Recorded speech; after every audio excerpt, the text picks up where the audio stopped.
आइए जानते हैं इनकम टैक्स क्या कहता है टैक्स ऑडिट के बारे में।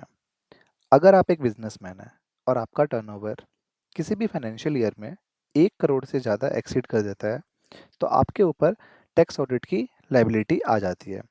आपको एक क्वालिफाइड सीए से टैक्स ऑडिट अपना करवाना होगा। सिंस आजकल बिजनेस बहुत ग्रो कर रहे हैं, 1 करोड़ की लिमिट बहुत छोटी लिमिट थी, तो गवर्नमेंट ने सोचा कि चलो एक काम करते हैं, इस लिमिट को बढ़ा के 10 करोड़ कर देते हैं।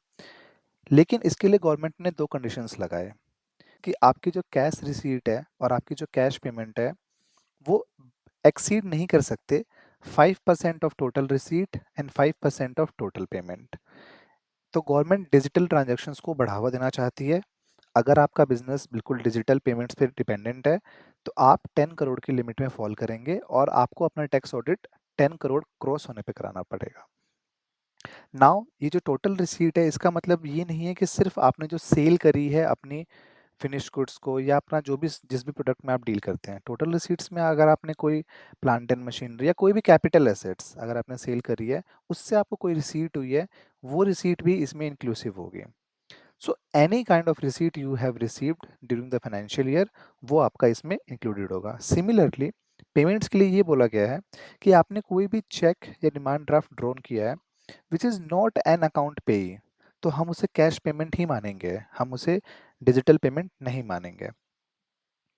नेक्स्ट क्वेश्चन ये आता है हमारे माइंड में कि टैक्स ऑडिट की ड्यू डेट क्या होती है।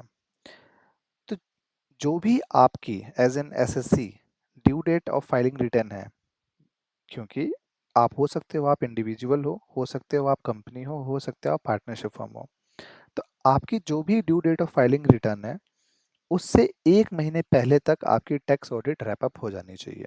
सो 1 month prior to the date of filing return. अगर आपने अपना टैक्स ऑडिट नहीं कराया तो आपको क्या पेनल्टी पे करनी पड़ेगी? 0.5% ऑफ द टर्नओवर और ₹1,50,000, इनमें से जो भी लोअर होगा वो आपकी पेनल्टी होगी।